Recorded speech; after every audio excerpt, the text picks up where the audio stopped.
I'm Marilee Caruso. It's Monday, June 8th. Today, state of emergency.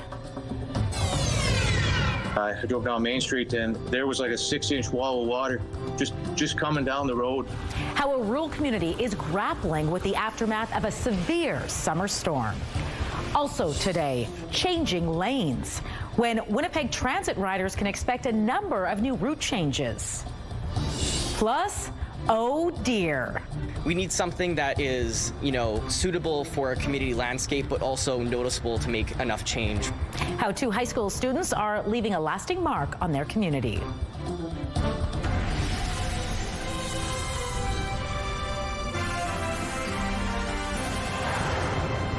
Good afternoon. Thanks for joining us. A rural Manitoba community has declared a state of emergency after a severe summer storm flooded roads and knocked out power overnight. Standing by live with the latest from the RM of Minnetonka's Bozeman is CTV's John Hendricks. So, John, what is the situation there like tonight? Well, Marilee, they are certainly dealing with a lot of stress. In fact, the municipality posted on social media this morning that residents of a handful of streets were being evacuated due to a gas line rupture on 1st Street West. Now, the municipality says the fire department is currently going door to door, making sure that residents evacuate. Environment and Climate Change Canada tells CTV News that the event stemmed from a low pressure system, which was the product of an active jet stream that brought up very warm and humid air from Manitoba and Saskatchewan. It was then met with an upward disturbance over Alberta, with the contrast causing the air mass to become, quote, quite active.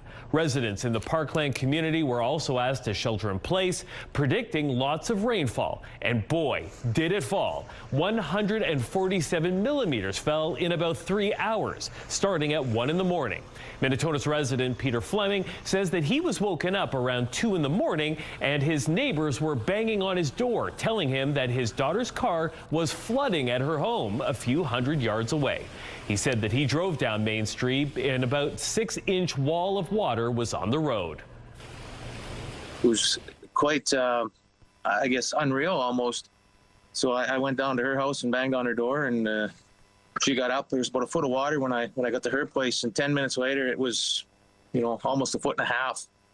There was fire department was driving around. The citizens on patrol were going door to door knocking, and there was garbage bins floating around, and it was kind of a chaos, to say the least. And it was definitely a flash flood. According to Manitoba Hydro, more than 1,200 customers in western Manitoba were without power Monday afternoon due to high winds and heavy rain. Now, most are in and around Verdon, Swan River, and the Sioux Valley. A boil advisory was also issued for Minnetonka's, with the province warning that power outages led to a loss of water pressure in the community, potentially compromising water safety. John, have those waters receded at all yet? Fleming says that the waters did recede on Monday morning, but there is still a big mess to clean up. He says that roads and bridges are washed out, preventing area residents from leaving. And it's not the only part of the province that's been affected. The situation also has led to a number of highway closures in the Roblin and Swan River areas. CTV's Harrison Shin will have much more information about the aftermath, including how Hydro is mobilizing workers across the province to respond to the situation. That's coming up tonight on CTV News at 6. All right, looking forward to it. Thanks, John. Arrests have been made for a suspicious death here in Winnipeg we first told you about last week. The body of 32-year-old Jamie Raymond Asham was found outside a home in the 700 block of Stella Avenue, May 30th. Investigators determined the death was a homicide, and on Thursday, just after 7 p.m., officers arrested a woman at a home in the 600 block of Pritchard Avenue. The following day, a second arrest was made at an apartment complex on Park East Drive. 33-year-old Lance Pavel Beardy and 40-year-old Nicole Marie Lajamodier are both charged with second-degree murder and remain in custody. A 15-year-old girl is facing a number of charges tonight for allegedly stabbing a jogger in St. Vital. The man in his 40s was running along Abbotsford Crescent Saturday night when he was randomly approached by 2 youth. Police say the teens initially asked him for the time before threatening and stabbing the man in the upper body. With the help of Air One, the tactical support team, and K-9 unit, 2 suspects were tracked down and arrested. CTV News says this man told them one was found hiding in his backyard. The police came around and just started chatting with us and basically asked, can we look behind? And we were like, sure. And to our surprise, we found that the last suspect that they were looking for was behind our shed. A 15-year-old girl is charged with assault causing bodily harm, uttering threats, possession of a weapon, and failing to comply with an undertaking. She remains in custody. A 16-year-old boy was released without any charges. Winnipeg Transit is once again making adjustments to its new system in an effort to improve service for riders. A number of route changes are coming when the summer transit schedule takes effect June 21st. Those changes are the result of feedback Transit has received from residents. Some of the highlights include a new terminal on Kennedy Street, giving better access to users visiting the Winnipeg Clinic, Manitoba Hydro Place, and Canada Life Centre. The D16 Notre Dame route is also being split into two. The new D16 will go from Polo Park to downtown, while the new D18 will take riders to RRC Notre Dame to downtown. And the south boundary of On Request Zone 106 from Edison Avenue to Kimberley Avenue is being extended in an effort to improve service on evenings and weekends. You can learn more about all of the summer changes online at winnipegtransit.com. Two grade 12 students are making a creative and long-lasting impact in Winnipeg's Wildwood community. Zachary Zakulski and Reese Jassal were tasked with creating change within the community as part of a school assignment. To get a sense of what was important to Wildwood residents, they decided to knock on neighborhood doors and found out traffic was a big concern, along with the deer population that frequently crosses through it. So the pair came up with a plan to place 50 lawn signs with the phrase, "Oh dear, watch out," through the area. We ended up meeting with the mayor of Winnipeg, Scott Gillingham, and so what he decided to do was he was going to support this project through city funds. And so we went to CityWorks.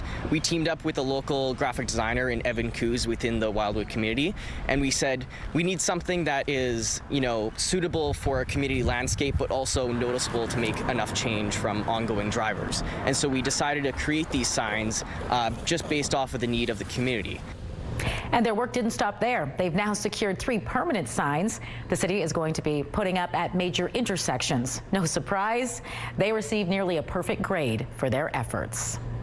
Thousands of Manitobans gathered to mark the start of Pride Month Sunday. The annual Pride Parade made its way through downtown Winnipeg, drawing thousands showing their support for equality and tolerance.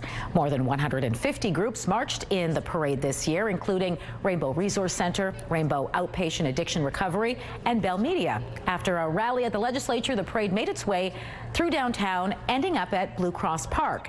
You can still view our full live stream of this year's parade by heading to our website, ctvnewswinnipeg.ca.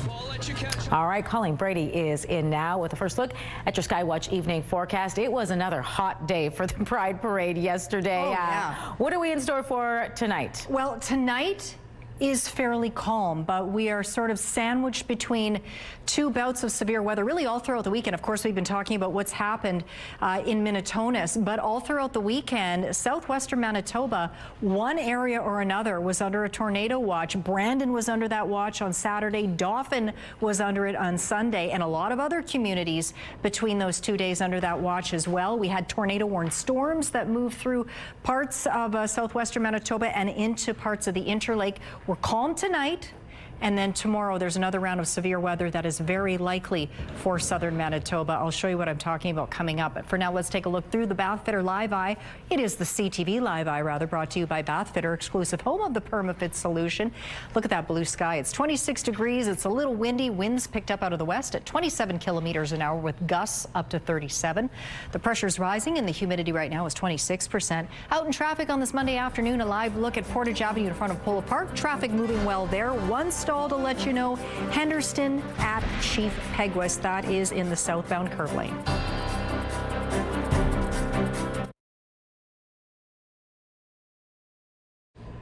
For the second time in a decade, Ottawa is offering financial support to Canadian Airlines. BNN Bloomberg's Morella Fernandez has more. The last time airlines got help was when they essentially shut down during COVID. Now they face spiking fuel prices, which is why Ottawa is offering aid. Each carrier will be able to borrow $150 million.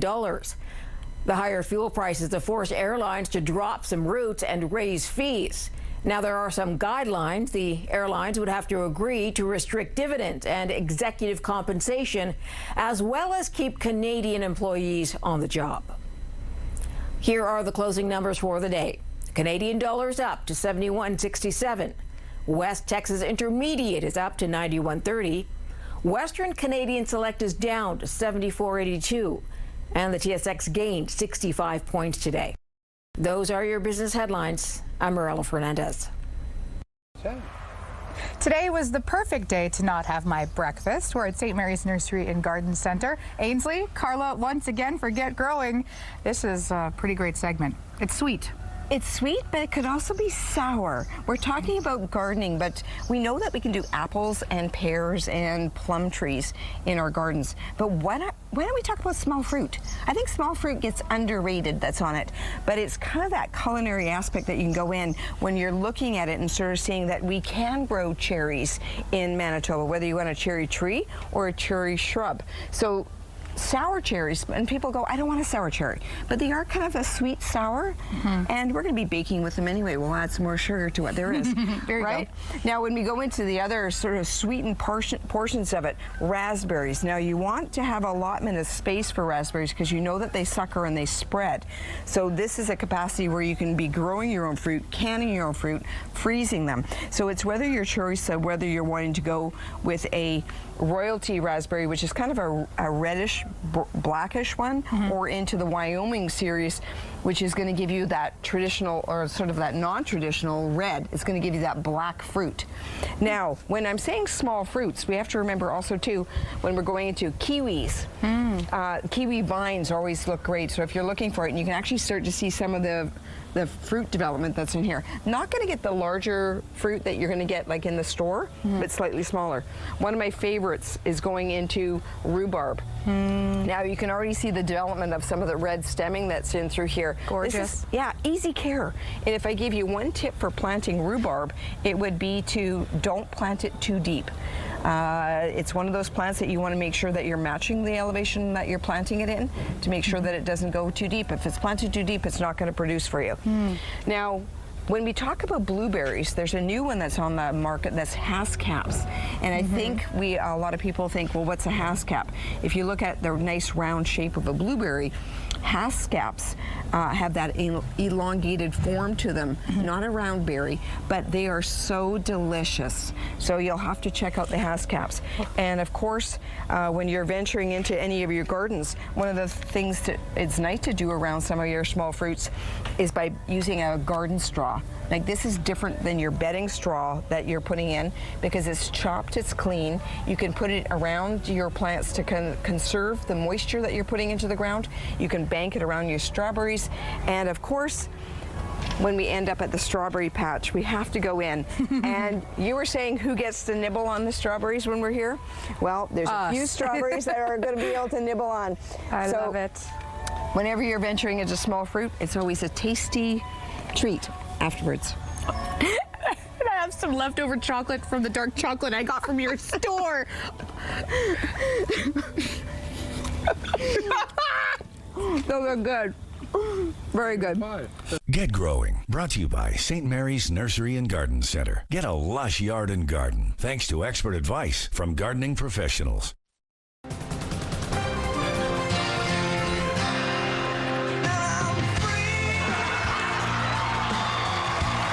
A well-known comedian has Winnipeg on his radar. Those details coming up in Spotlight.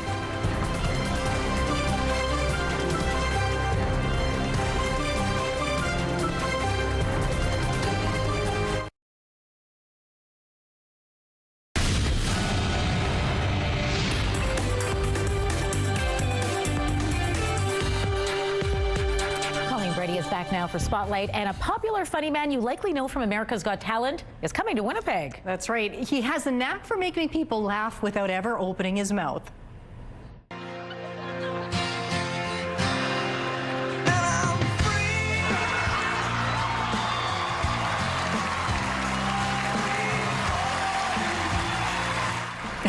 America's Got Talent finalist Tapeface, whose real name is Sam Wills, will be taking the stage at Club Region Event Center this fall. Wills brings physical comedy to life with everyday objects and audience members and a little imagination through his simple yet clever acts. The show is set for November 22nd. Tickets go on sale Thursday through Ticketmaster. The Tony Awards were handed out in New York City last night. And as promised, Pink kicked things off with a huge performance and lots of star power.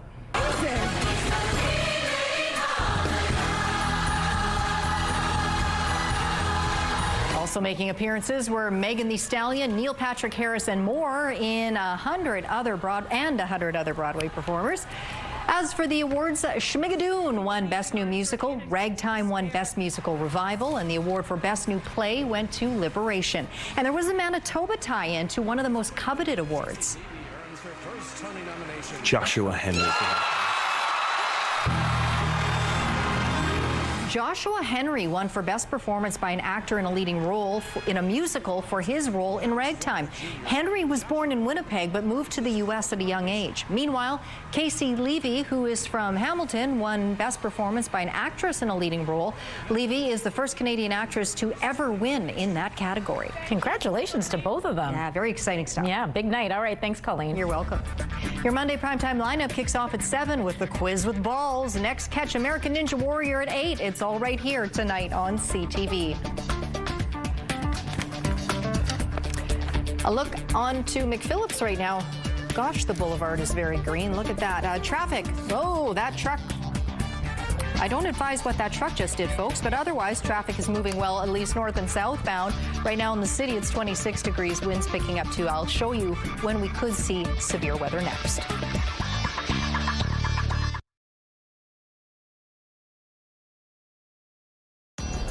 Women's clothing provided by RW & Company. Salon services provided by Essentique Spa Salon. Downtown Transcona was filled with hellos over the weekend. To me, it's just the feeling of family, neighborhood, kind of old school values to unplug and just enjoy the moment. The 2026 Transcona High Neighbor Festival took place this weekend, marking the 62nd year for the festival. It helps connect neighbors to each other. A motor parade, amusement rides, pancake breakfast, live music, and more entertained those in attendance.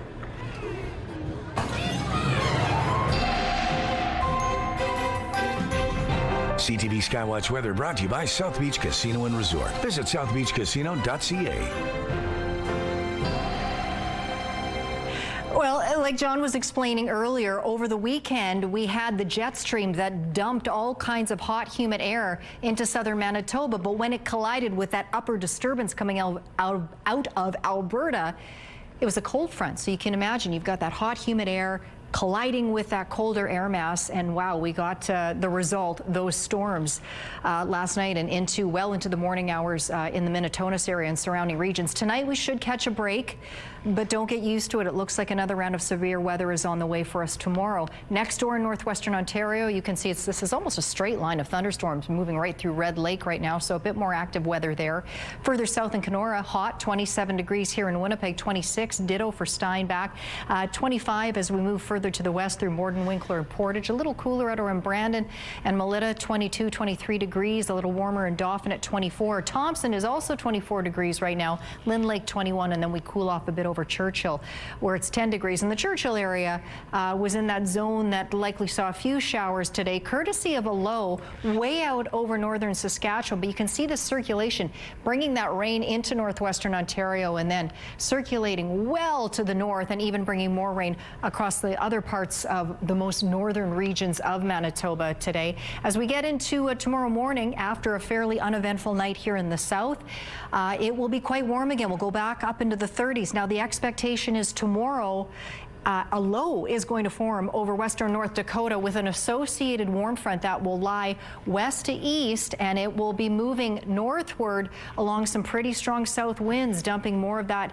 heat and humidity. So by the time we get to late afternoon, up first, it looks like potentially the southwest will start to see showers and thunderstorms, and there's certainly the potential they could become severe. I fast forward a couple more hours and look at this, much more on the way, a couple more hours still, and look at how it moves and it intensifies skies.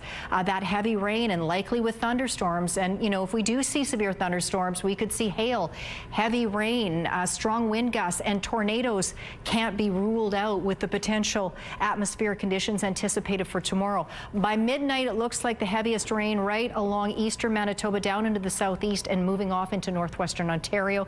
Gets a little lighter as we get in the overnight hours, but then into Wednesday, you can still see some rain hanging on for areas further to the north and to the south. So for tonight for Winnipeg, should be rain-free. Actually, should be quite the opposite. Fairly clear, 14 degrees, winds out of the southwest at 15 kilometers an hour. 31 tomorrow in the sunshine. There is the risk anyway of thunderstorms as early as late tomorrow afternoon. Look at these strong winds too out of the southeast, 40 gusting to 60 kilometers an hour. The UV index for Tuesday for the city is 8 or very high.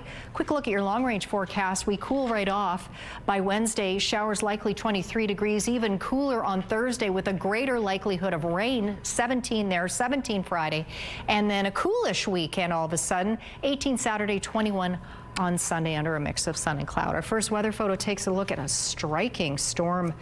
That storm system moving through and those storm clouds dumping out all that rain over the Interlake. This was west of Ericsdale. That photo was from Darlene. There was a tornado-warned storm that moved through that region late last night. And take a look at that lightning down at the end of the highway there. That photo was from Jolene and Kevin out along Highway 6. Send us your photos to winnipegweather@ctv.ca. Thanks, Colleen. Skywatch Weather Pick of the Day brought to you by Provivo, Winnipeg's first and only longevity medicine clinic. Redefining health, performance, and aesthetics. Provivo.com. All right, we're ending this newscast on a real treat for you all. In Denmark, it was all business in the front and party in the back this weekend. Check it out. Yeah, hundreds gathered for the annual Mullet Championships. This rowdy competition in Copenhagen attracted 12 well-coiffed competitors vying for the title. They were judged on style, uniqueness, and overall performance. 43-year-old construction worker Thomas Berg took home this year's top prize. Looks like I don't think the party was just in the back. We're going to leave it on that. Well said, Colleen. We're back at 6. Hope to see you then.